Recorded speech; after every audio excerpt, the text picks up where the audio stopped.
озмуни ифтихори ватандорӣ тибқи дастури раиси вилояти Хатнон Давлаталӣ Саид бо инъикоси раванди корҳои ободонию созандагӣ, тарғиби фаъолияти бунёдгаронаи соҳибкорон, қаҳрамонони меҳнат, мудофиаи ватан, тарбияи ватанпарварии насли наврас, инъикоси густурдаи дастовардҳои даврони соҳибистиқлоли Тоҷикистон, тарғибу ташвиқи сиёсати пешгирифтаи ҳукумати Ҷумҳурии Тоҷикистон дар самти тарбияи ватандӯстии шаҳрвандон, ҷалби таваҷҷӯҳи ҷомеа ба зебоипарастӣ, ободу зебогардонии ватан ва саҳмгузорӣ дар рушди деҳу маҳал ва бунёду азнавсозии маҷмӯъаҳои фарҳангии маишӣ, инъикоси раванди ободию пешрафти соҳаҳои гуногуни хоҷагии халқи вилояти Хатнон, бедор намудани эҳсоси ватандӯстӣ ва ҳисси масъулиятшиносӣ эълон шуда буд. маросими қадршиносии озмунро муовини раиси вилояти Хатнон Фирӯза Шарифӣ ифтитоҳ бахшида таъкид дошт ки дар ин озмуни эҷодии ифтихори ватандорӣ даҳҳо нафар иштироки фаъолона карда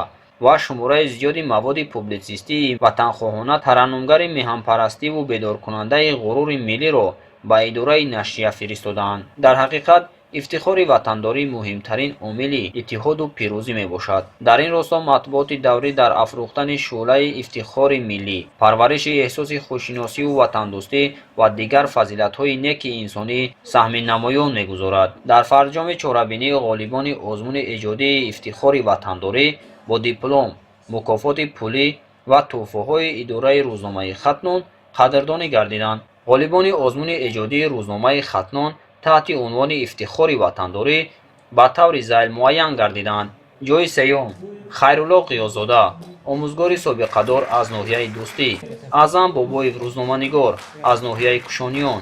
ва Намоз Солиев, собиқадори матбуоти тоҷик аз шаҳри Левакан, ҳар яке бо дипломи дараҷаи 3 ва мукофотпулӣ дар ҳаҷми 500 сомонӣ сарфароз гардонида шуданд. ҷойи дуюм: Дилоро Маҳкамова, устоди донишгоҳи давлатии Бухтар ба номи Носири Хусрав; Зебонисо Қосимова, омӯзгор аз ноҳияи Ҷалолиддини Балхӣ; Саид Раҳмон, нависанда аз Кӯлоб, ҳар яке бо дипломи дараҷаи 2 ва мукофотпулӣ дар ҳаҷми 500 сомонӣ сарфароз гардонида шуданд. ҷойи якум: Гадоев Мирзонабод, собиқадори матбуот аз ноҳияи 5 ва Насрулло Абдуллоев, мудири кафедраи фалсафаи донишгоҳи давлатии Кӯлоб ба номи Абу Абдуллоҳи Рӯдакӣ, ҳар яке бо дипломи дараҷаи 1 ва мукофотпулӣ дар ҳаҷми 1000 сомонӣ қадрдонӣ карда шуданд.